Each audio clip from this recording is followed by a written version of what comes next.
Chapter 1. The signal didn't lead me forward. Well, not at first. It led me sideways, into places the world used to ignore.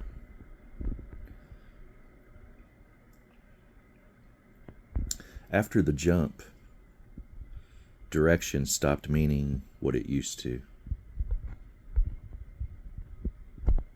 North didn't feel like north anymore.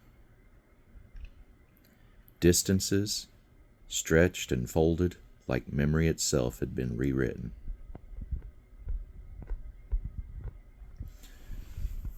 I learned real quick that maps were stories we told ourselves about control.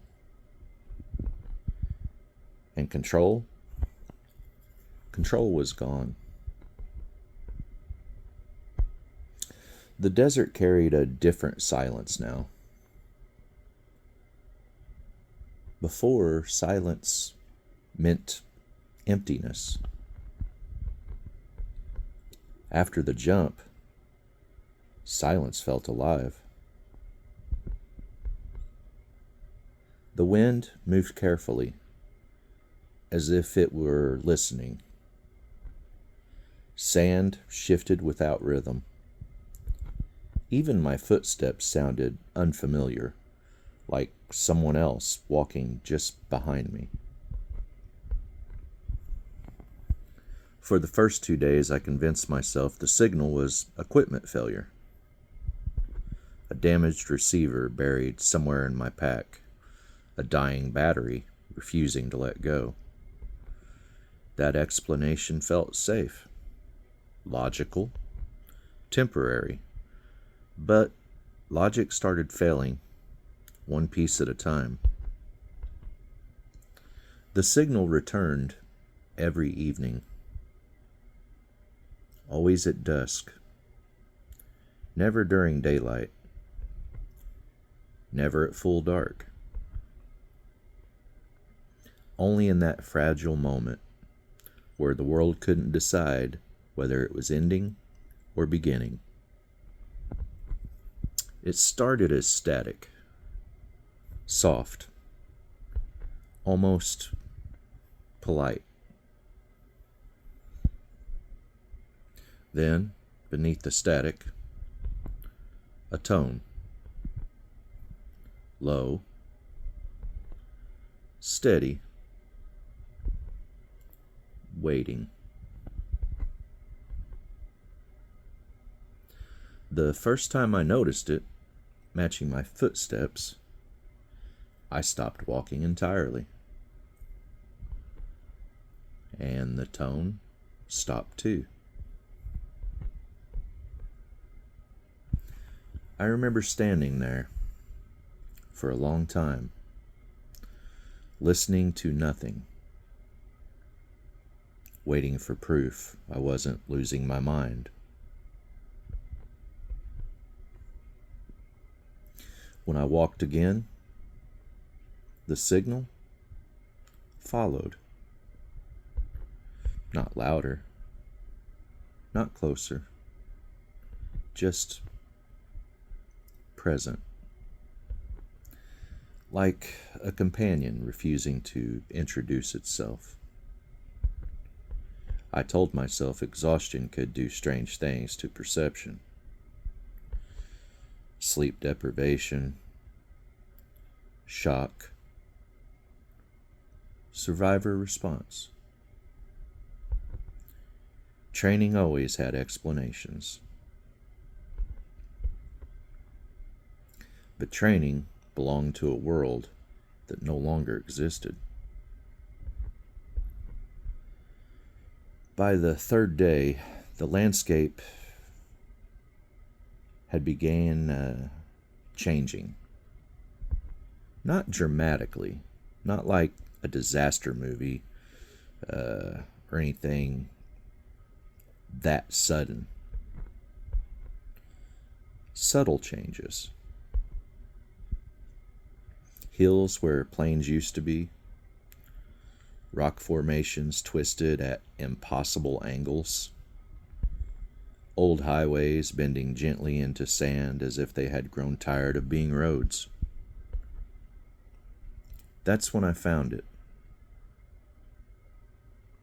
A stretch of asphalt cutting across the desert, perfectly intact. No cracks, no debris, no weather damage. Just a single blacktop road running toward the horizon. I didn't remember it being there, and I knew this region. Observation posts don't place you somewhere without memorizing every exit route within 100 miles. But this road, it felt older than memory, as if the world had uncovered something buried long before we arrived. The signal strengthened the moment I stepped onto it. Static softened. The tone deepened. And for the first time, I felt direction. Not a sound pulling me, a feeling guiding me. Like instinct waking up after a long sleep. I walked for hours without noticing fatigue. The sky turned amber, then violet.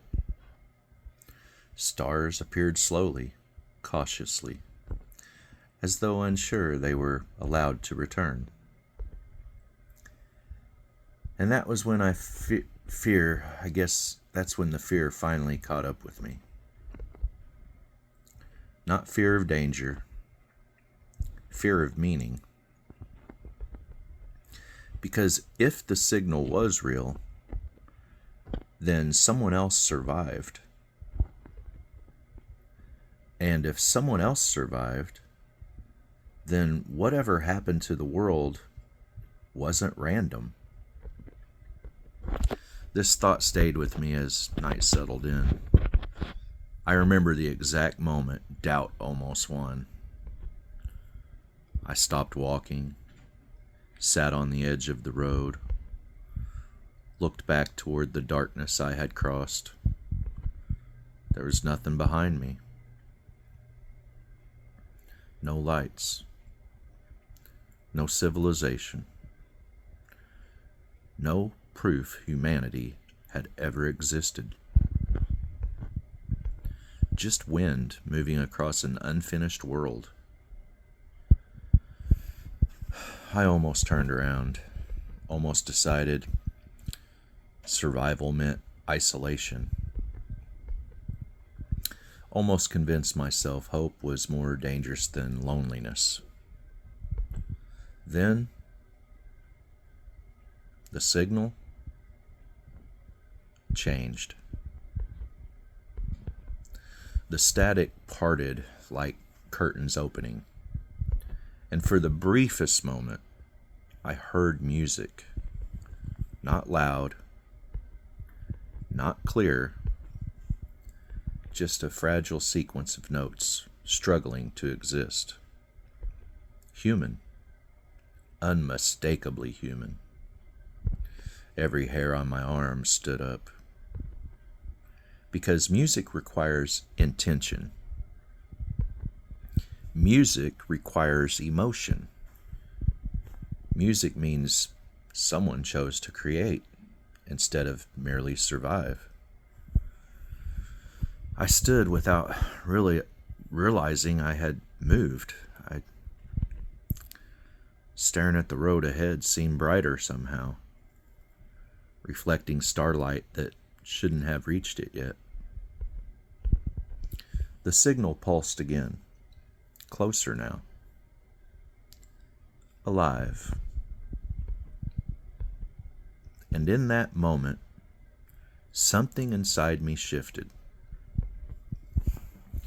For the first time since the jump, I wasn't walking away from the past. I was walking towards something. Towards someone. I didn't know her name. didn't know her story, didn't know she would become the reason humanity remembered how to feel again. All I knew was this: the world had gone quiet, but somewhere ahead, someone refused to let the silence win. And I followed the sound into the night. Chapter 2: The Girl with Impossible Music.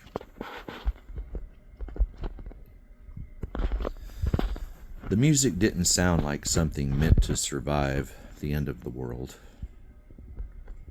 That was the first thing I noticed. It wasn't loud. It wasn't heroic. It wasn't even trying to be heard. It was careful. Soft notes drifting through the night air, as if they were afraid silence might take them back at any moment. I followed slowly, not out of caution alone, but respect. Sound carried differently after the jump. The air itself felt thinner, almost fragile, and every moment seemed louder than it should have been. Boots against asphalt, fabric shifting, breath leaving my lungs. I stepped off the road and into sand, moving quieter, letting the signal guide me the rest of the way. The music grew clearer with every step. A melody repeating itself, not perfectly but honestly. Someone practicing. Someone searching for the right notes instead of performing them. That realization hit harder than fear ever could. Whoever was out there wasn't pretending the world was normal. They were trying to rebuild something real. A faint glow appeared ahead, between broken rock formations. Firelight. Small, contained, protected carefully from the wind. I crouched down behind a ridge and watched. For a long moment, I didn't move at all. A figure sat near the fire, back toward me. A guitar rested across their lap, its surface catching flickers of orange light. Beside them sat equipment that should not have worked anymore. A small amplifier, cables running into a compact power unit humming softly with impossible life. The signal pulsed strongest there, not from the amp, but from the music itself. She played again, a few hesitant notes, stopped, adjusted her fingers, tried again. The melody changed slightly, growing warmer, more certain. And something strange happened. The air responded. I really don't know how else to describe it. The wind slowed. The fire steadied. Even the distant desert sounds softened, as if the world leaned closer to listen. I had spent days believing survival meant endurance. But watching her, I understood something new. She wasn't enduring. She was creating. And that difference felt enormous. A small metal cup sat beside her, steam rising faintly into the cold night. A backpack leaned against a rock, worn but organized. Nothing careless, nothing desperate. She had made this place safe, or as safe as the new world would allow. The melody returned again, fuller this time, and then she sang, quietly, almost under her breath. Not performing, just letting the words exist. I couldn't make out the lyrics, only the emotion carried in the sound. Loneliness, hope, stubborn courage, the kind of voice that refuses to disappear even when no one is listening. My chest tightened unexpectedly. I realized I hadn't heard another human voice since before the jump. Not really even my own, except for survival commands spoken into empty air. And suddenly the distance between us felt enormous. Not physical distance, time, loss, everything the world had taken. A rock shifted beneath my boot. The sound was small, but in the silence, it was like thunder. The music stopped instantly.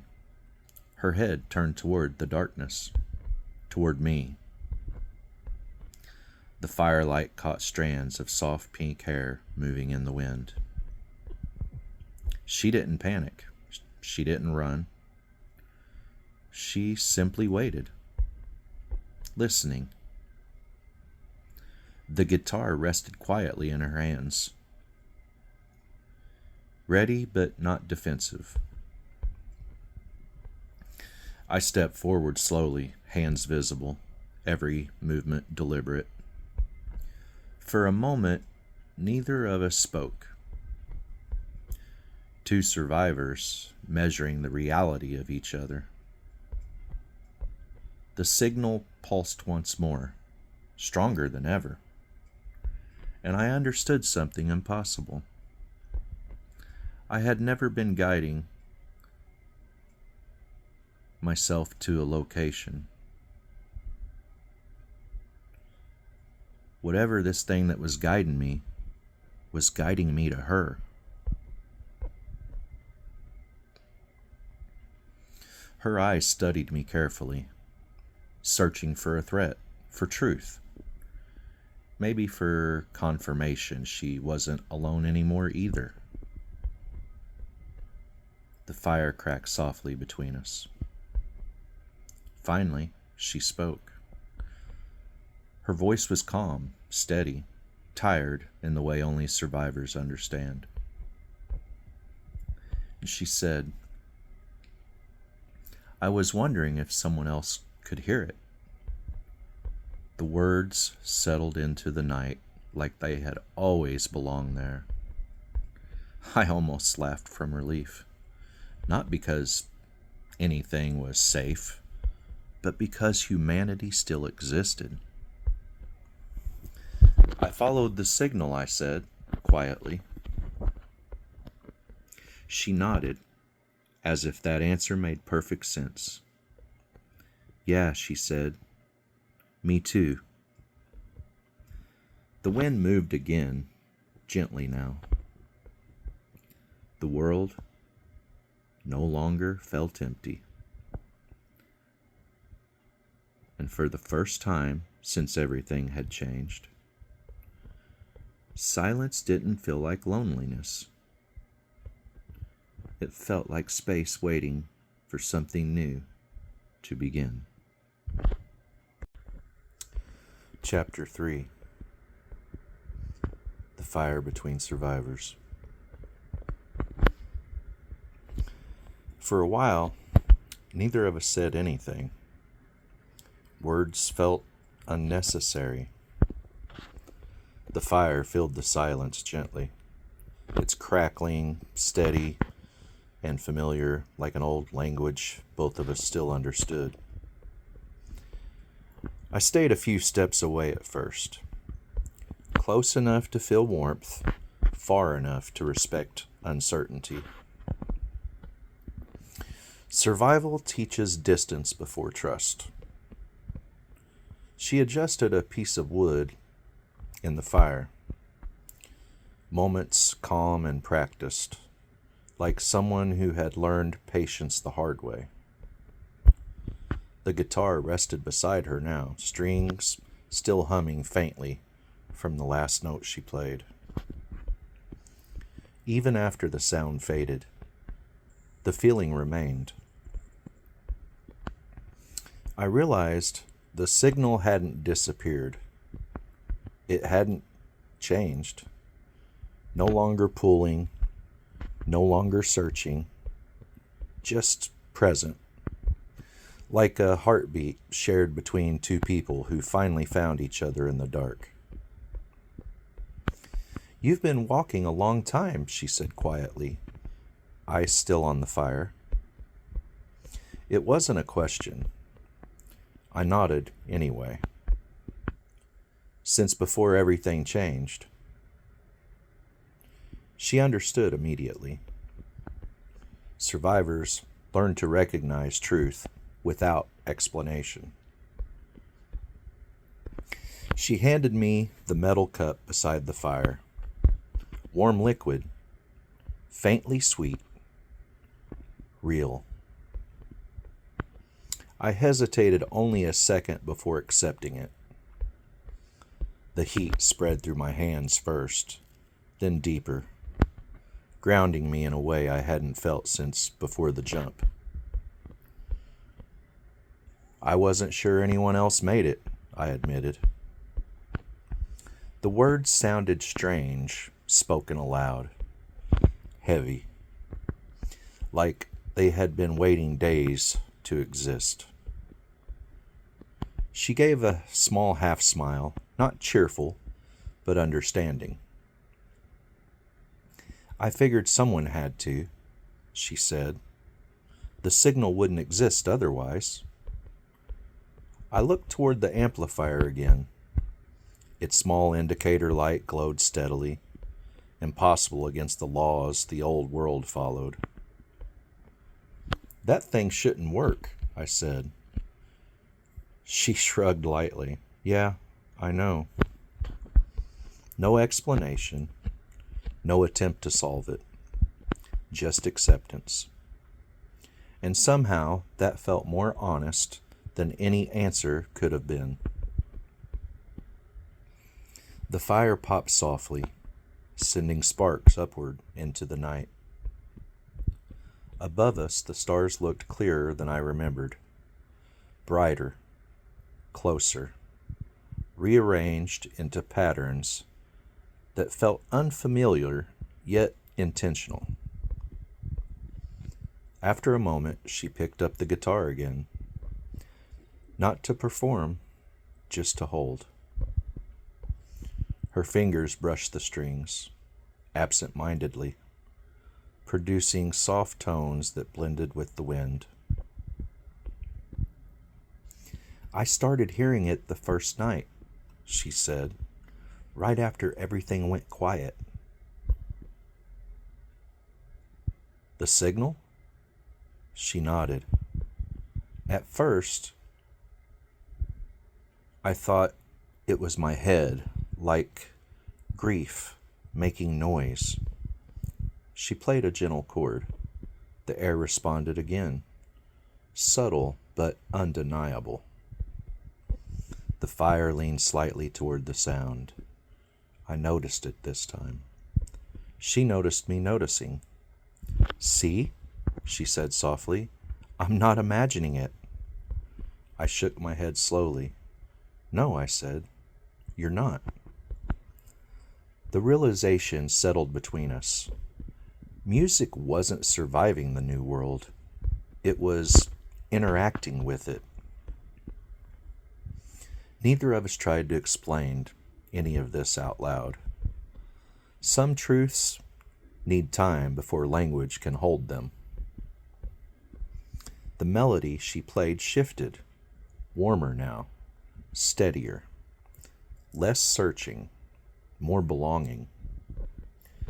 And something inside my chest loosened for the first time since the jump. Fear had been constant before this moment, even when I pretended otherwise. But sitting there beside the fire, listening to music simply exist again, I felt something unfamiliar. Hope. Not loud, not dramatic, just quiet certainty that the world hadn't ended. It had changed, and it was waiting to be understood. She glanced towards me. I'm Macy, she said. The name felt important the moment I heard it, like a word I had always known but forgotten until now. Philip, I replied. We shook hands awkwardly across the fire, both of us almost laughing at how normal the gesture felt. Normal. The rarest thing left in existence. The signal pulsed softly, again, no longer distant static, but harmony blending with the notes she played. I understood then why it had led me here. Not for safety, not for survival, for connection. The wind moved through the valley gently, carrying warmth instead of emptiness. For the first time since the world went quiet, the night didn't feel endless. It felt shared. We sat there a long time without speaking. No urgency, no plans, no explanations demanded. Just firelight, music, and two survivors learning how to exist again. Eventually, she played a final soft progression, letting the last note fade naturally into the desert air. Silence returned. But it was different now. Not absence, not loneliness. Silence had become space, waiting for the next sound. I remember thinking, as sleep finally began to pull at the edges of my awareness, that this moment would matter someday. That people would ask how it all started. They would expect something dramatic, a battle, a discovery, a miracle. But the truth was simpler. Humanity didn't begin again with noise. It began with a fire, a guitar, and two strangers choosing to stay. And somewhere beyond the valley, unseen but listening, the world itself seemed to breathe a little bit easier.